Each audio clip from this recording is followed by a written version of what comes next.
Yo, salut à toutes, salut à tous, c'est Authentique, j'espère que vous allez bien. Elle est là, la petite vidéo bonus top 3 des éditeurs que je n'ai pas encore présentés. Ils sont au nombre de 9. Je ferai uniquement le top 3, il n'y aura pas de flop ce coup-ci, il n'y aura pas de wishlist parce que je n'ai pas assez lu de mangas dans les catalogues respectifs de ces éditeurs. Mais je tenais quand même à vous en parler un petit peu et à vous montrer mes 3 meilleures lectures pour chacun d'entre eux. Générique.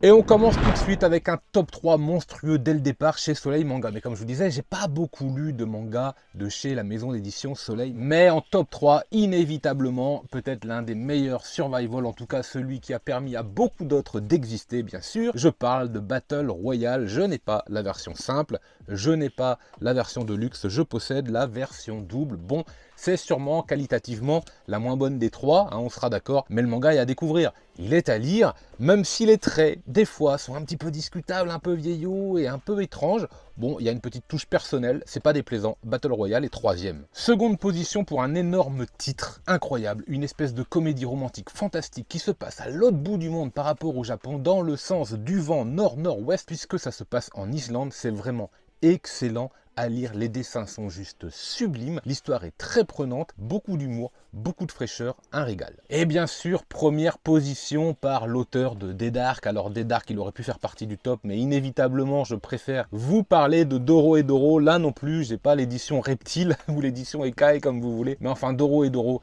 c'est à faire, c'est à lire, c'est pété, c'est de la SF masterclass. Je pense que Dorohedoro est dans la SF ce que Berserk est à la Dark Fantasy. Franchement, voilà, vous pouvez vous lâcher dans les coms si vous n'êtes pas d'accord, mais moi, je le vois comme ça. Chez Doki Doki, en 3e position, j'étais quand même obligé de le mettre parce qu'il m'a marqué, même si j'ai des choses à redire, même si des fois ça me dérange, même si parfois je trouve que c'est juste des beaux dessins. N'empêche, Shunken Rock, on peut pas dire qu'il vous marque pas, voilà, c'est quand même plutôt agréable à lire, c'est dans le fond et dans les formes.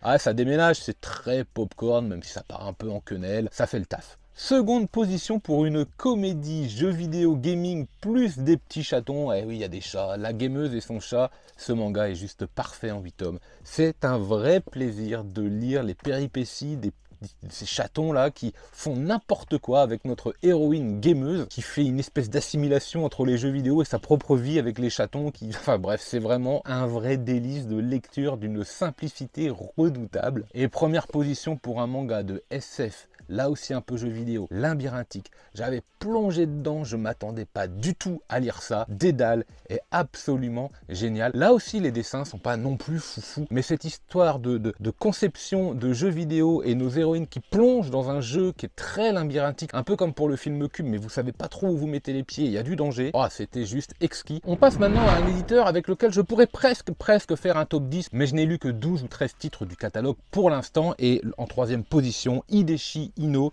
m'avait scotché avec un manga d'horreur vieillot, vintage, années 70, donc ça se ressent dans le trait, ça se ressent dans le découpage, n'empêche que l'ambiance était plutôt sympa et que le thème abordé était bien marquant, bien sale, panorama de l'enfer, fait très bien le travail dans son genre, je le recommande chez Imacho. L'auteur de Mythochon Armageddon a sûrement réussi son meilleur manga avec ce titre, je parle d'Earthful Company. C'est satirique, c'est... Ah, c'est sale, c'est... Je sais pas trop comment vous le décrire. C'est une vraie satire sociale, un regard un peu décalé et extrêmement drôle. C'est très bien foutu, Earthful Company. Et puis évidemment, en premier, le retour d'Usamaru Furuya qu'on a déjà vu dans des tops précédents avec principalement notre Ikari Club. Alors il y a également Litchi Ikari Club, mais moi je préfère les 2 tomes de notre Ikari Club. Il est en première position chez Imacho. Là, si vous aimez ce genre de manga et que vous ne le connaissez pas, mais alors là vous pouvez foncer, vous allez surkiffer la lecture. Mais attention à ne pas mettre entre toutes les mains, on est bien d'accord. Le petit top 3 de chez Nueve Graphics, c'est un auditeur que je découvre de plus en plus avec plaisir. Je ne sais pas si vous avez remarqué, mais le rythme d'édition a tendance quand même à s'accélérer. Une espèce de comédie dramatique romantique. Muziro Manger du crabe continue sa route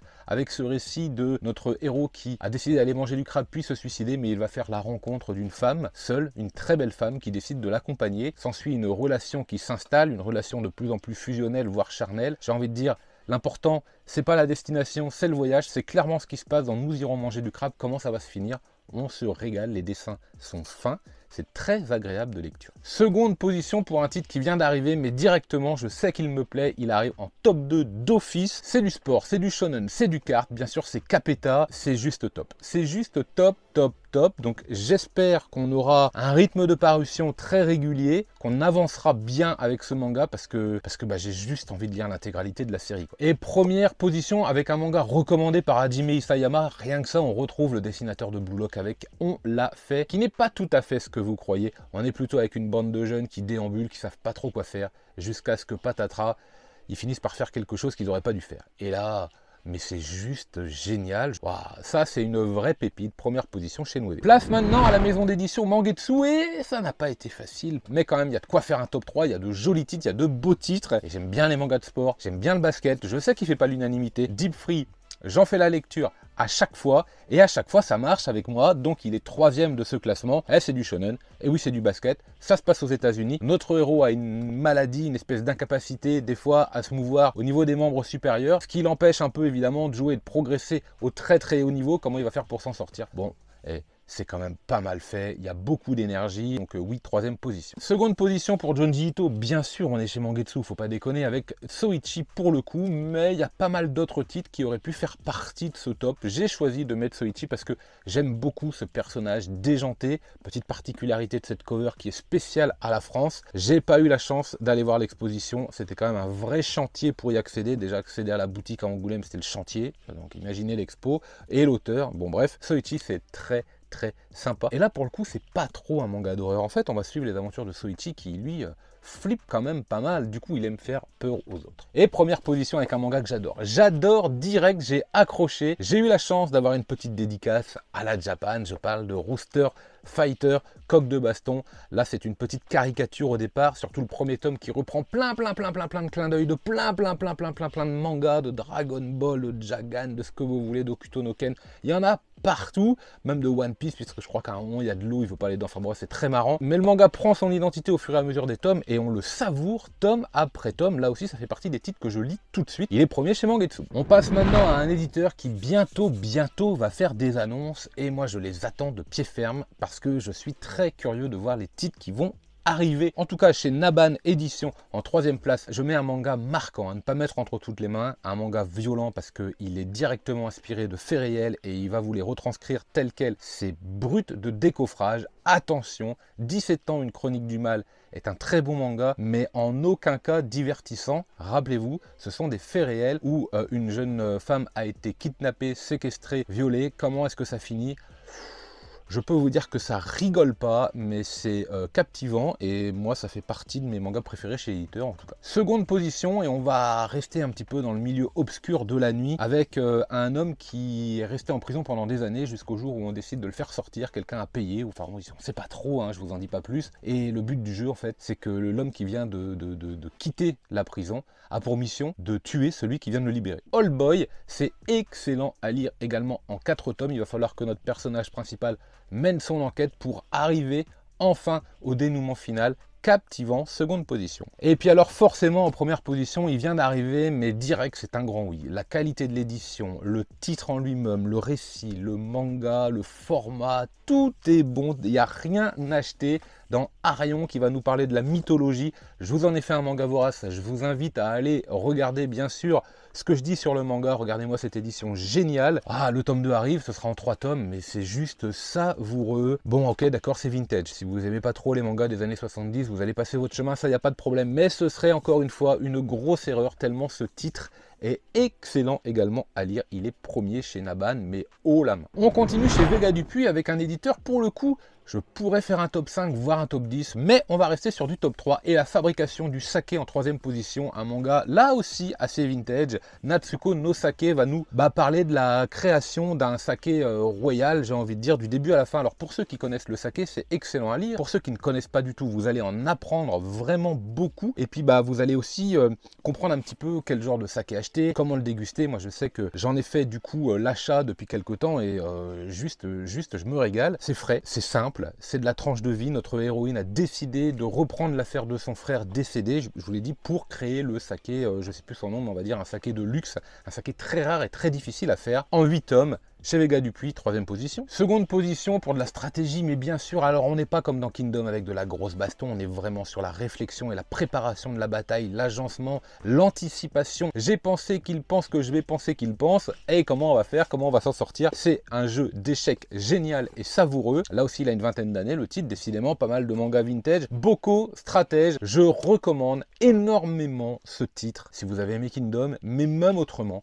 il est juste très très bon, un des meilleurs mangas de l'année 2023, hein, tout simplement. Et puis, qui dit Vega Dupuis dit Peleliu, et Peleliu, il est obligatoirement premier, puisque à l'instar de Beastars, à l'instar de One Punch Man, eh ben, il fait partie de mes 10 meilleurs mangas, je pense, ever, tout éditeur, tout genre, tout format confondu, donc Peleliu, c'est à lire. Peleliu, je vous l'ai déjà dit, c'est pas une quête annexe, hein, dans une mangatech, il faut la voir.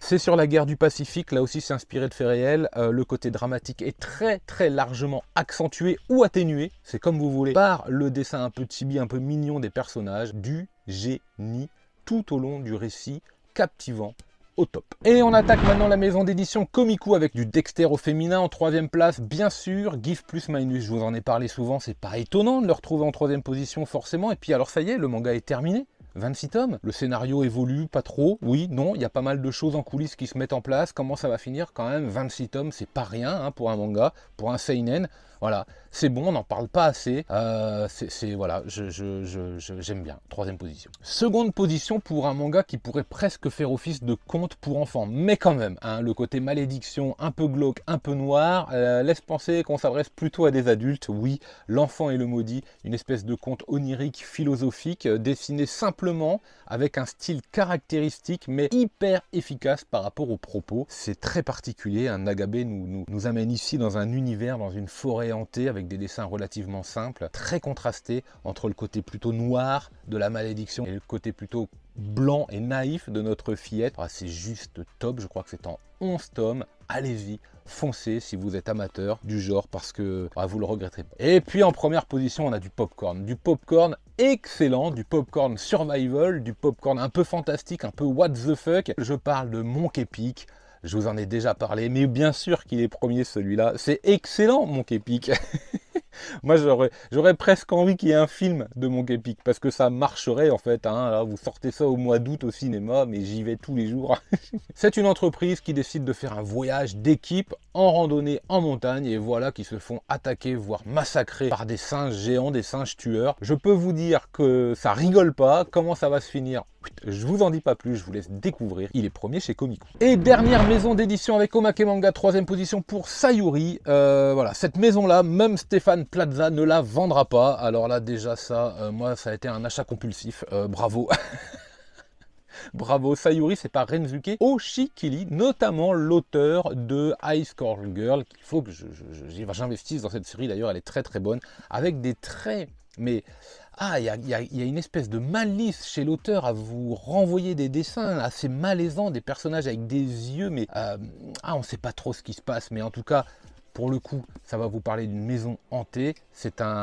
Alors là, c'est un one-shot, mais en fait, le manga à la base fait 2 tomes. C'est captivant, il y a pas mal d'horreur. Le dessin de l'auteur rend énormément service à l'ambiance un peu thriller, angoisse, horreur du manga. Ça marche très très bien. Sayuri est en 3e position chez Omake. Seconde position pour un manga qu'on pourrait qualifier de blame-like, puisque nous avons nos 2 héroïnes qui sont loin dans le futur et qui entreprennent un voyage pour grimper, pour découvrir un monde post-apo, rempli de ferraille et rempli de dangers, dans lequel il va falloir survivre et faire des rencontres plus ou moins bonnes, plus ou moins mauvaises, plus ou moins heureuses. Comment ça se finit? Incroyable. Moi j'ai adoré. 6 tomes, Girl's Last Tour. Franchement, un pur chef-d'œuvre, rien à acheter, c'est écrit derrière, je suis presque d'accord avec ça en fait. Et en première position, on retrouve Rensuke Oshikiri avec le personnage, là aussi du thriller un peu angoissant et idem, les mêmes ingrédients que pour Sayuri, mais un niveau au-dessus. Il sera premier chez Omake Manga. C'est vraiment top. C'est vraiment bon. C'est glauque.